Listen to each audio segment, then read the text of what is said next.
Hello there and happy Saturday. Hope you're having a fantastic weekend. Tim from AlphaWolfTrading.com coming at you with next week's stocks to watch list. We're going to go over stocks to watch, primarily ones, actually all of them are ones that have earnings coming up next week, potential catalyst, decent looking trade, decent looking technical patterns for potential trade opportunities. I just completed the weekly market wrap and stocks to watch video, different list of stocks to watch for the pro members over at Alpha Wolf Trading. I'll give you a brief rundown of what I'm thinking about for the market wrap or the market in general. There's a lot of uncertainty out there. I think the uncertainty continues. We just had Carl Icahn after the close on Friday, one of Trump's longest allies, basically pull out from being a strategic advisor. You've got Bannon, who was just kicked out of Washington, tweeting some stuff that I think is probably could be concerning, right? I think the uncertainty in Washington creates uncertainty for Wall Street. We've got Jackson Hole this week, economic. We'll look at the economic calendar. We've got Janet Yellen speaking on Friday, some things that could be interesting towards the market. We've got earnings season was just completed, right? And it was a strong earnings season, and the market did not react in kind to that. And I think that is a troubling sign. We're in seasonally, we're in what is typically a tough time period for the market. September, August, September, October, typically tough months for the market. So I think we're likely going to see some more weakness. I've been telling the pro members at Alpha Wolf Trading for the last several weeks that if you've got profits, if you've got in your long-term hold portfolio or your swing portfolio, probably not a terrible time to lock some of those profits in and build some cash. And at the same time, if you've got some real dogs that you don't believe in a long-term story, or maybe something's changed in the long-term story, it's probably not a terrible time to get rid of the dogs, right? And just build some cash.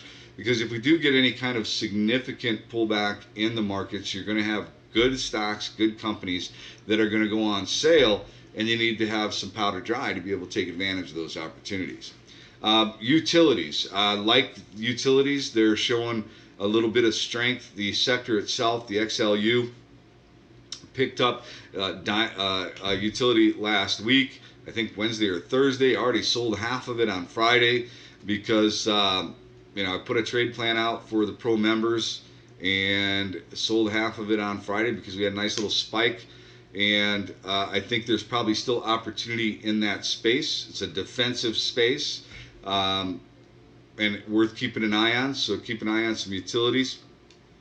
And what I want to do, we're going to go over the economic calendar. We're going to go over the list of stocks to watch. What I want to do right now, before I get started with that, is I just want to show you what I do over at Alpha Wolf Trading. For the pro members, I put out swing trade plans. I don't put out my day trades. I think those are too short term in duration. I'm trying to scalp pennies. A lot of times 10, 15, 20 cents. By the time I would put the trade out to the pro members, I think it's difficult for them to follow and be able to make money. I don't want to be selling my shares to the members as they're trying to get in, right? Taking 10, 15 cents out of it. So I don't post day trades. I do post comprehensive trade plans for each and every trade I take for swings and long-term holds now, and lay out my thesis, right? And then when I complete the trade, we complete the trade and see how we did. So I just want to show briefly what we do, or what we did over the last year here for some swings and some long-term holds. And look, I'm not big on promoting the service. I don't care if I have 20 members or 5,000 members, really. I want people, what I think is more important to me is I want people that genuinely want to learn and are open to learning different styles and aren't looking to make a quick, fast buck and live, some glamorous lifestyle. Because for me, trading is a blast. I love it. It's fantastic. It provides me a living, but it's not in any way, shape, or form glamorous with me, right? It's just it's a great way to make a living, and I love doing it. And I want to find people that are just as passionate as I am about learning the whole gambit, right? Short-term trading, long-term investing, as well as swing trading. So that's my thing, and I just want to show you some of these results. So let's just go ahead and do that right now. All right, so this is a page on this is the trade plans. I've got pending, active, and completed trade plans, right? And the pending are ones that I'm laying out the plan. I'm looking at it. I like the way the chart's looking. Maybe there's a catalyst coming or something to that effect. Pending, right? Pretty self-explanatory there. Then I've got trades that are active, and then these are all the completed trades, right? So IDXG, it's funny. I just actually from 628, I've been swinging that, right? And I actually just sold it for 10% loss. What you don't see here though is that when it had this recent bounce, I actually took it for a day trade, took it for a scalp, and then I held some shares overnight and had a nice little gap up the following day, and actually had a nice profit in IDXG. So wipe that little loss right out. But this gives you just each one of these you can click on and see what the trade plan was, when it originated, what the price targets were, right? First target to scale, second target to scale, stop, and the whole deal, right? So these are all the trades, and you can see some of them. Look, I lost on. The other key component to this that you don't see is sizing, right? How big of a position did I have in relation to my overall portfolio, right? You can take a 19% loss on something that only is representative of less than 0.1% of your portfolio, right? It's not you're not taking a big huge hit to your portfolio on a stock that you lost 19% on. But then again, you've got some other stocks here where you 122%, right? 42%, 20%, and you can see many more winning trades than there are losing trades. So that's just a portion of what happens at Alpha Wolf Trading in terms of presenting swing and long-term trade opportunities. But that, even though that I create those trade plans, it's really not about that. It's not about anyone taking my trades. It's about teaching you the process that I go through on each and every trade to build out a trade plan, right? I know if it's a day trade, swing trade, or long-term hold portfolio, I am building out a plan, right? I'm laying out the thesis. I have and then I grade myself at the end of that trade.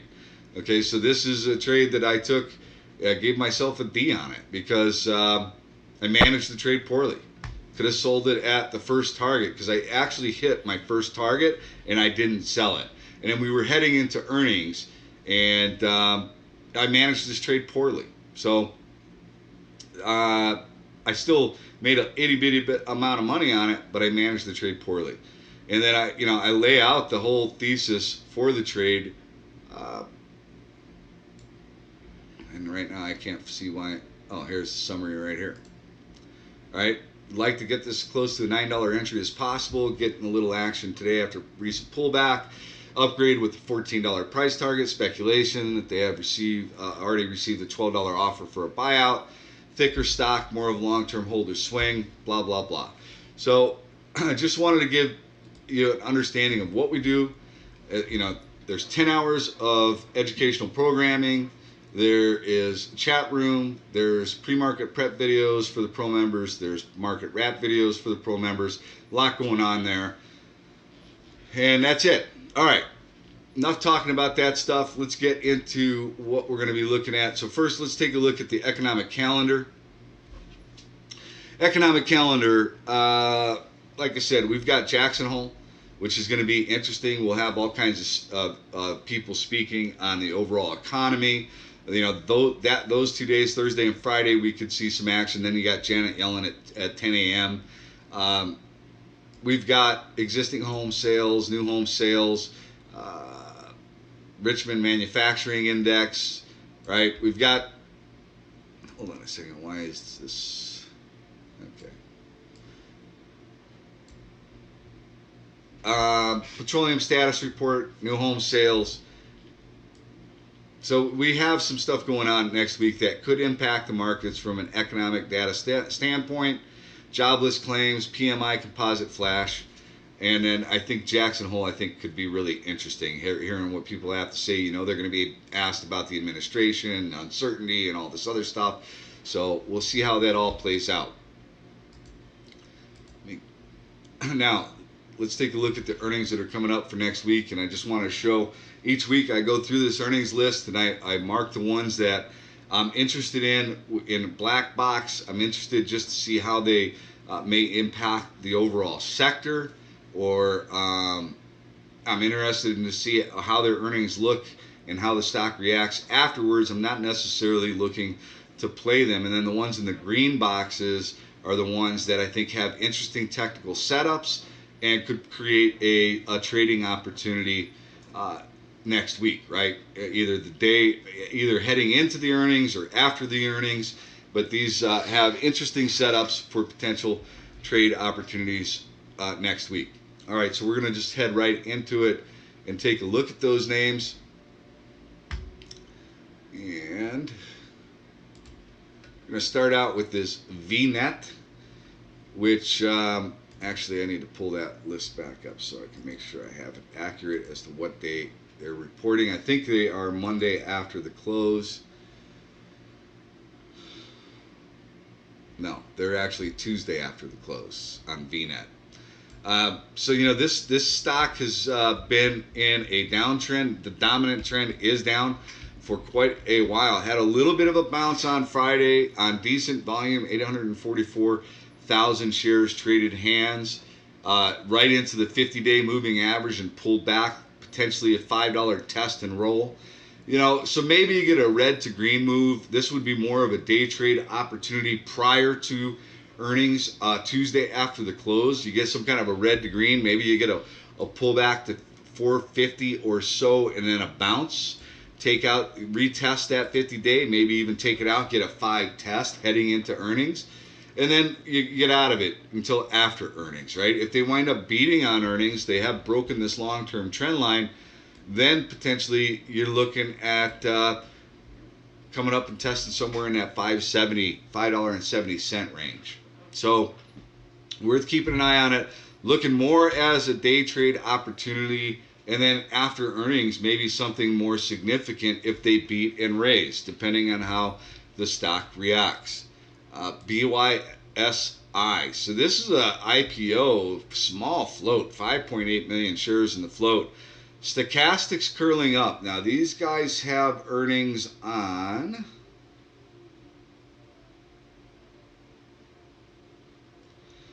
Monday before the open. It's a biotech stock. So look, if the biotechs, I mean, this has held up really well, and it actually held up pretty well on Friday, right? Tiny float. I mean, it only traded it traded 1,800 shares. That's super thin. Not a lot of liquidity there. So absolutely, with something like this, you have to be very careful, right? You're not going to go in heavy on size with something like this, unless you're getting some real significant volume, right? And then if you've got some liquidity to be able to trade this, get in and out. But it's never had a really big, huge volume day. So this is a little risky. It's a recent IPO. I absolutely wouldn't chase this at all. Make sure that it's got some volume. If you even look to trade it at all, I just like the technical setup. It does look fairly interesting, right? It's been holding around this 50-day moving average. You did get a little pop on Friday. You take out $42 or $42. You take out 42 with conviction, you could get a nice little pop in here. So worth keeping an eye on. BYSI, lower left, upper right. Interesting looking technical setup, but one you have to be really, really cautious with, really careful because of the fact that it doesn't have a lot of liquidity. All right, BZUN, love this stock. Loved it last earnings report, and it reported earnings last time, pulled back off of those earnings. I think that might have been right back here. Had a pop, pulled back to support, and then bounced and took off. And now it's consolidating once again. I believe this is all-time highs for the stock. It is. You know, BABA just reported really good numbers. It gapped in pre-market and then pulled back. I would be looking for maybe a gap in BZUN and pull back. $35 is an area of resistance. See if it gaps, then you look for it to pull back, and what was resistance act as support. If they, you know, have a good earnings report and it pulls back into the 50-day moving average, I think maybe it gets interesting or compelling there as a potential swing or long-term hold. May not pull all the way back to there. It may only pull back to the $30 holla, right? May pull back to $30, which has been acting as an area of support. But BZUN, I happen to like that one for a swing or potentially for a day trading opportunity if you can get an intraday setup on BZUN. ZAYO is another one, or actually we'll just go right down my list here. DAKT. So they report Tuesday before the open. Now this is below all the moving averages, right? And actually you just had the 50-day cross below the 200-day, which is not exactly a great sign. Actually sitting on an area of potential price support, right? Maybe we get a bounce there. 133,000 shares traded hands on Friday. Only 34 million shares in the float. These candles, it does have some range. You don't want to chase this thing, right? I think if they report good earnings, maybe you get a pop back up into the trend line there. If you wind up taking out the trend line and the $10 holla, possibly there's some kind of an intraday setup, day trade opportunity in this one. Like I said, don't chase the open because it has a tendency to pop and flop, right? But this one could be worth watching because of the fact that it is near an area of price support. Look, if it winds up, you know, breaking below $9 with conviction, this one is going to be in a little bit of trouble. So keep that in mind. But just looking at it, maybe for a day trading opportunity. I mean, it's trying to hold on to this trend line here, right? It's got some interesting stuff going on there. So look for volume. You've got to have some volume, liquidity, maybe a day trading opportunity on DAKT. JASO, actually, you know, the solar sector in general looks kind of interesting to me. JASO reports on Tuesday before the open. You've got a pretty clearly defined area of price support here, $6, right? You break below 6, that probably becomes problematic for JASO. If you break above that trend line with some conviction, maybe you get a nice day trading opportunity out of this one, maybe even a short-term swing, because when it does pop, it tends to run for a few days in a row, right? So worth keeping an eye on this for either a day trade opportunity or a potential swing. MRVL. So we just, you know, tested the 200-day. We broke below it and then we reclaimed it. But we are coming up into this trend line as resistance. We've got the 50-day overhead as resistance. It is overbought. You know, maybe it pulls back into this $15 area heading into earnings. And then if they report good earnings, beat and raise, then maybe we see a nice bounce off of that. Now this is a thicker stock, 467 million shares in the float. Takes a lot to move it. We could see a drift down into this 14 and change area or $15 area heading into earnings, and then get a nice bounce off of that area if earnings come in strong and they give good guidance. Now on the flip side, if they come out with some bad earnings, or give poor guidance, then we could likely take out some pretty key areas of price support. So a couple of ways to play this one. We'll see how their earnings come out. They report on Thursday after the close, right? So that one could be interesting after the close on Thursday. GME. So this, the gaming space has been on fire, right? Activision, Take-Two Interactive, all these gaming names have been on fire. GameStop, not so much. And this has got a big short interest, 83%, 83 million shares in the float with 33%, 34% short interest. So this thing has it could get some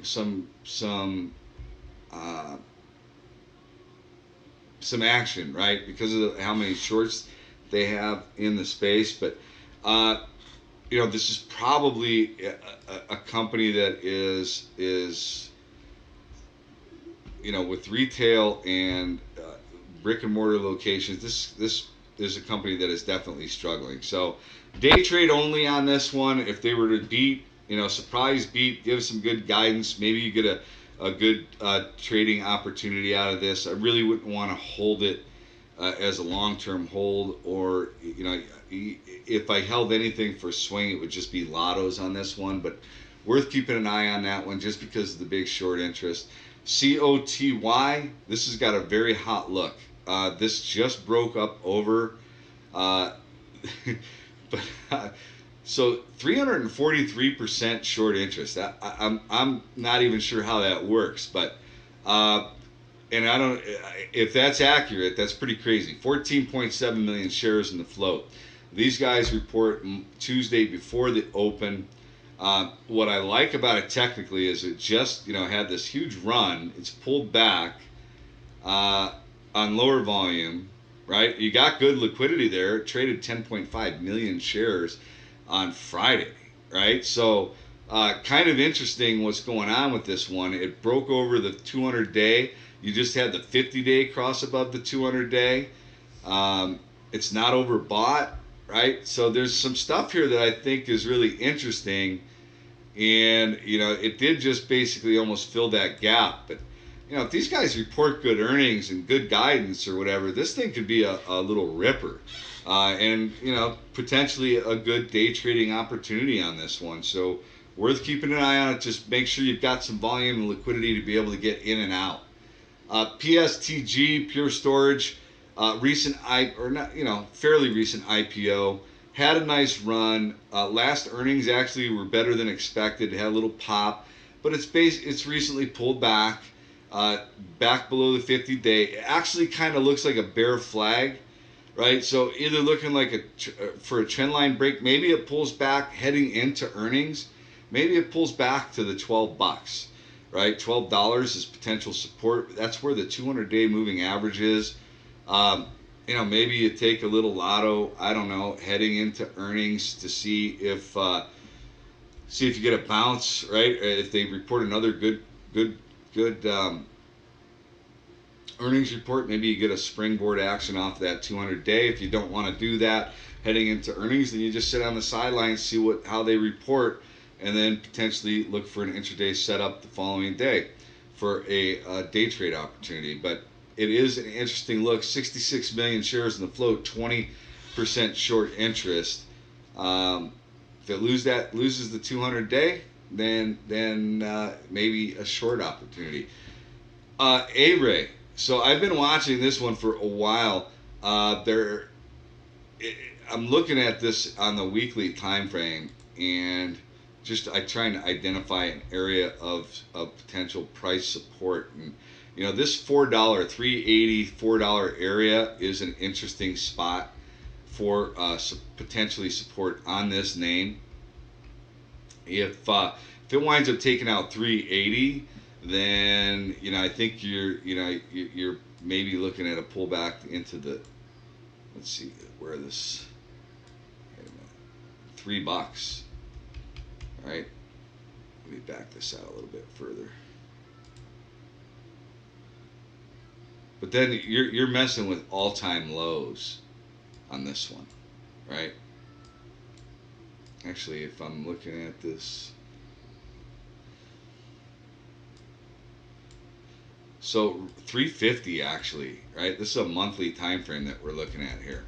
350 all-time lows. So could be an area where this finds some support and bounces, and you kind of had a little pop here, right? And then it's pulled back, maybe a double bottom test there. I think 350 is an area to watch on this one. If they report earnings and they take out that trend line, take out the $4 holla, could be a swing trade, could be a day trade, intraday setup. They report Tuesday after the close. Only 80 million shares in the float. Dominant downtrend. Dominant downtrend. Take out this trend line though. I think you get a pop in it back up into the 450 area. If you can take out 450, then or 460, you're taking out this trend line.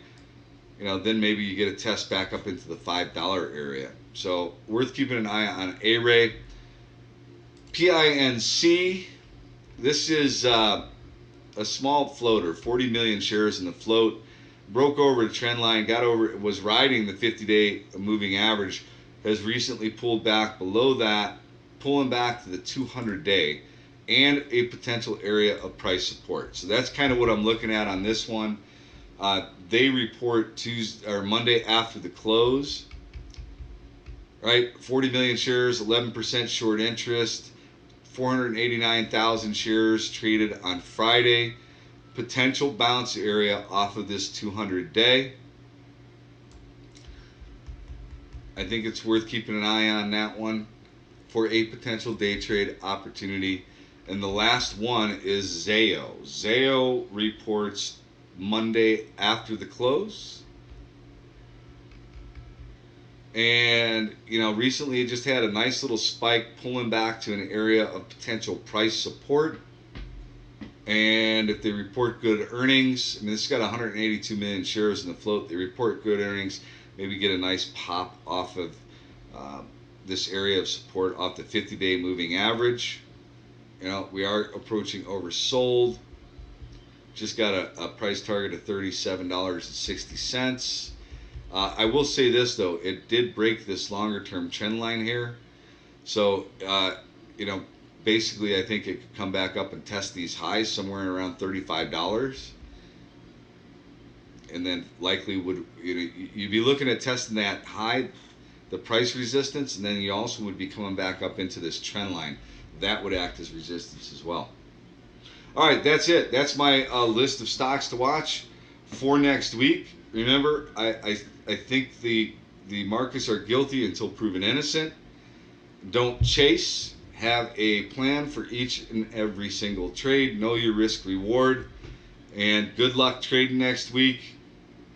If you'd like to get this video sent directly to your email, it's for free. You don't have to become a member. You want to just have this sent directly to your email every week. Go to alphawolftrading.com, sign up to get the stocks to watch video, and get a copy of Alpha Wolf Trader's Manual, right, for free. And that's it. Good luck, best of success for the upcoming week, and let's see how this all plays out. Don't panic. Don't panic. All right, have a good weekend.